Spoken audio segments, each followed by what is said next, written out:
திருவிழுத்தூர் மேகமலை புலிகள் காப்பகம் பகுதியாக வருசநாடு பகுதி அறிவிக்கப்பட்டுள்ளது. இதனைத் தொடர்ந்து அந்த பகுதியில் உள்ள 30க்கும் மேற்பட்ட கிராமங்களை அப்புறப்படுத்த டெல்லி உச்சநீதிமன்றம் உத்தரவு பிறப்பித்துள்ளது. இதனைத் தொடர்ந்து கடந்த 2 மாதங்களாக அந்த பகுதியில் உள்ள 30க்கும் மேற்பட்ட கிராமங்களை அப்புறப்படுத்த வனத்துறையினர் முயற்சி மேற்கொண்டு வருகிறார்.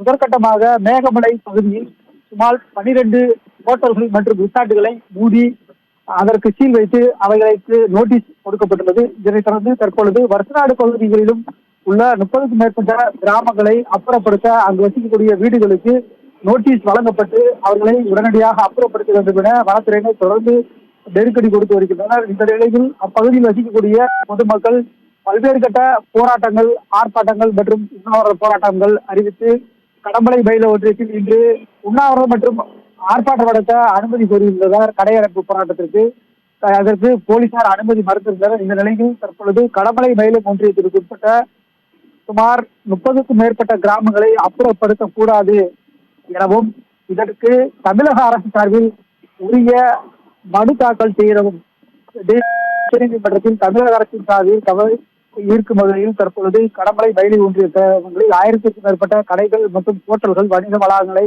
அடைத்து தற்பொழுது போராட்டம் நடத்தி வருகின்றனர். உண்ணாவிரத போராட்டத்தில் போலீசார் அனுமதி மறுக்கப்பட்டுள்ள நிலையில் இந்த 30க்கும் மேற்பட்ட கிராமங்களை அப்புறப்படுத்தக்கூடாது, இதற்கு உச்சநீதிமன்றத்தில் உத்தரவிற்கு எதிராக தமிழக அரசு சார்பில் மறுசீராய்வு மனு தாக்கல் செய்து அந்த கிராமங்களை அப்புறப்படுத்த முயற்சி மேற்கொள்ளக்கூடாது என தற்பொழுது இந்த கடையடைப்பு போராட்டத்தை நடத்தி வருகின்றனர்.